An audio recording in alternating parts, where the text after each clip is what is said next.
Good evening and thanks for joining us here for WJCL News at 11 o'clock. I'm Megan Schiller. We start our show off tonight with news of a shooting within the past couple hours on Crosby Street. This is video of the scene. Here's what we know so far. Police surrounded that home there on Crosby Street. Reports initially said someone got shot. Initial reports said that a child was shot at that home, but police on scene wouldn't confirm with the media whether or not it was a child or an adult for that matter. A shooting victim was taken to Memorial Hospital, and witnesses are apparently not cooperating, according to police. We will bring you updates both on air and online when we know the age and the identity of all who were involved. And this was the scene around 3 o'clock this afternoon at an apartment complex in Yamakra Village. A man in his early 20s died on the scene from multiple gunshot wounds. Police say the male victim was standing on his front porch. They're talking to everyone they can talk to, and of course they're always looking for more information. It obviously was a targeted shoot. This person was targeted for what took place, pretty obvious, and the investigation is starting now. Police say that that male victim was in his 20s, and they are not releasing his name at this time. And we have an update to a Liberty County death investigation. Officers captured Randall Joey Futch Jr. in Bullock County this afternoon. He's wanted for the death of 52-year-old Dana Ziegler and the theft of her car. Law enforcement staked at a house that Futch often visited and caught him when he drove Ziegler's car up to the home. Stick with us here at WJCL News as this story continues to develop. And 22-year-old Ramondo Ashley, the shooting victim from Saturday morning, has died. The suspect turned himself in, but neighbors are still feeling pretty uneasy. Neighbors are crying out, "Stop the violence," especially so close to the holidays. The two murders this weekend makes 31 homicides in Savannah this year. That's up from last year. Neighbors are concerned about the lack of positive outlets and role models for area teens.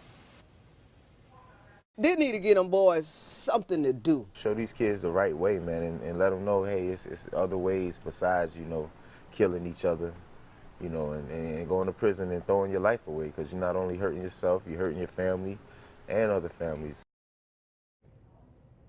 Now, taking a look at the crime on East Duffy Street, there's been a handful of burglaries and thefts since January, but this is the only homicide on East Duffy Street this year. And WJCL News continues to track crime in your neighborhood. This is a look at reported crimes from Victory Drive to the Savannah River in just the past month. Robberies, break-ins, and shootings. WJCL has been tracking the crime for you. And just this weekend, like we said, 2 more people are dead as a result of this senseless crime. And don't forget, you can always call Crime Stoppers to report a crime, and you can do it anonymously. That number, 234-2020. You can also text CSTOP 2020 and your tip to crimes. Remember, you could qualify for a cash reward. And we now know the name of the Fort Stewart soldier who died following a Friday morning car crash. The Army has identified the soldier as 26-year-old Aaron DeMars. He served with the 4-3 Brigade Special Troops Battalion.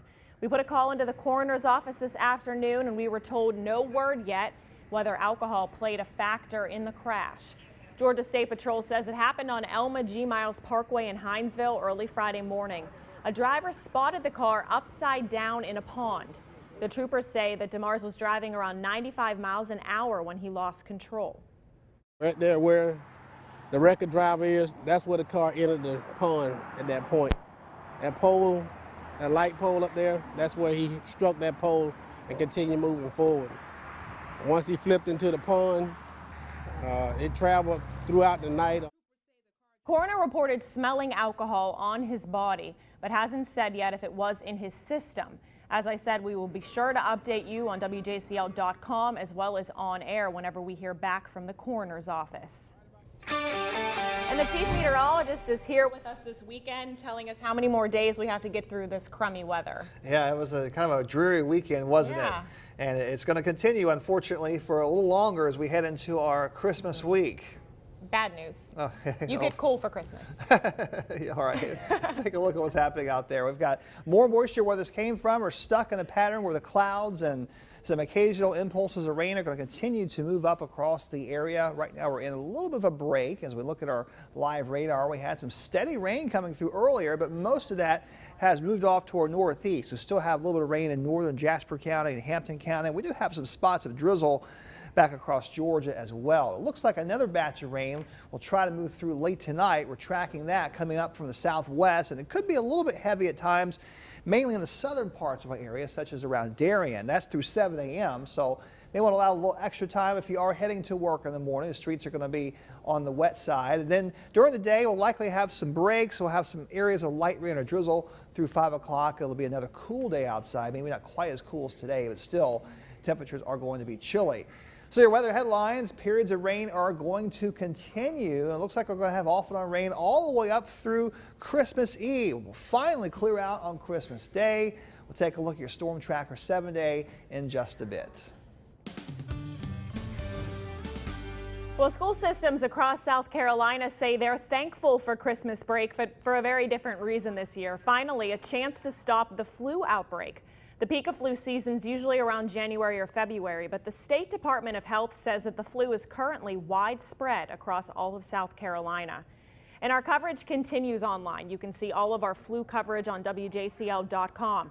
That includes the latest report and tips from Beaufort County. It is one of the featured stories on the right-hand side of the homepage. Well, this upcoming week is a huge week for organizations like Feed the Hungry.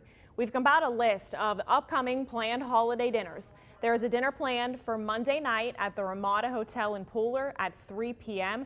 and another dinner planned for the 23rd in Jessup at 1 p.m. in the afternoon. Feed the Hungry says it is still in need of toys. You can always drop off toys at their location in the Garden City or at the Savannah Penny Saver office right here in Savannah. Well, the Colonial Christmas was held today at Wormslow Park. Festivities started at 1 p.m. and ran until 4. Guests enjoyed hot cider and cookies, as well as caroling, dancing, and the lighting of the Yule log. What do you think? Very much. I'm interested in history, discover, and the way people lived in that century. It's quite interesting too.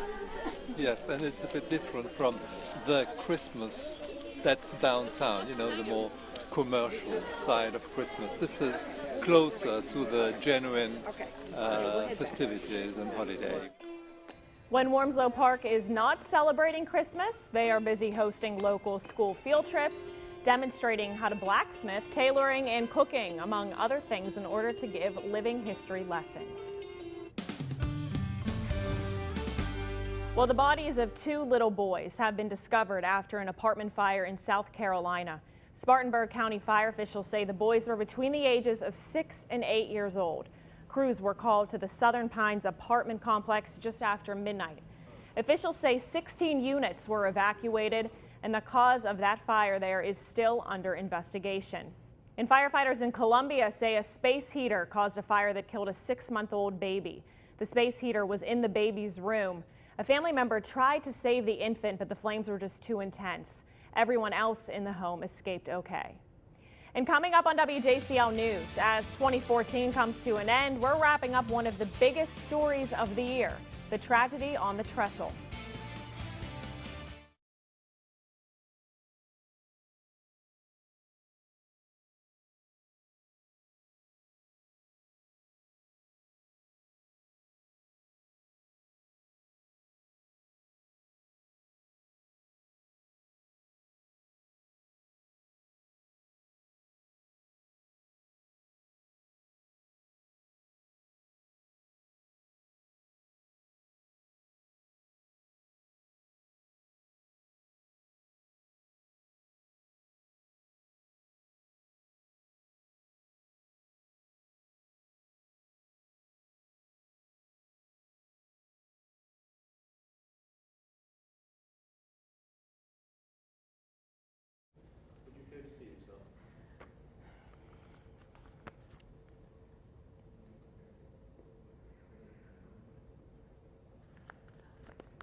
What?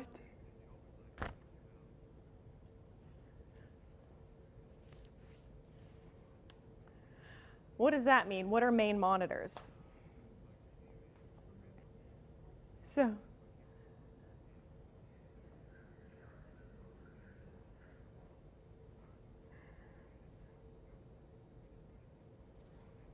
what? Oh my God.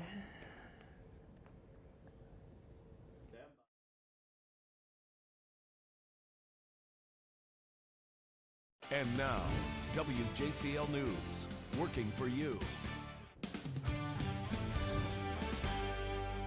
Well, tonight we continue our look back at some of the top stories making news in 2012.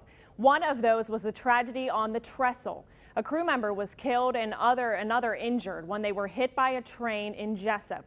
It happened while they were filming the Greg Allman biopic called Midnight Rider. WJCL's Jennifer Andrews takes us back through the tragic timeline.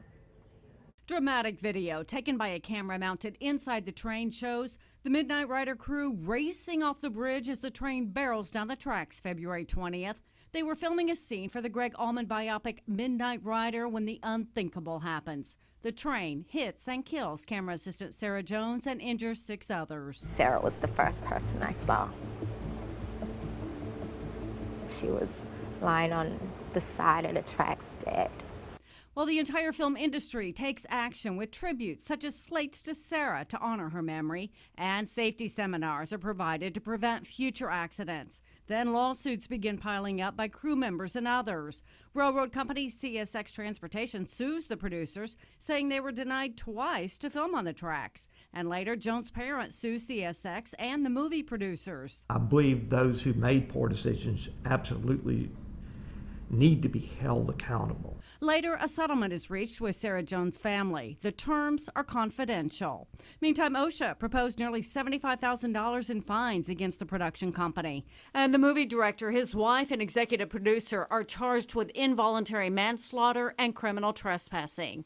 They have pleaded not guilty. A statement from the lawyer of Randall Miller and his wife says they believe they had permission to be on the tracks from Rayonier and CSX. They had no reason to believe anyone would be placed in danger and would live with the sorrow of Sarah's death for the rest of their lives. That was Jennifer Andrews reporting. After the deadly accident, Greg Allman asked the director not to go through with his biopic, and William Hurt, who was on the tracks, pulled out. Eventually, that project was scrapped. And be sure to watch Good Morning Savannah. Our next Year in Review story will cover the biggest area fires of the year. That story will run in the 6 o'clock hour tomorrow morning on Good Morning Savannah.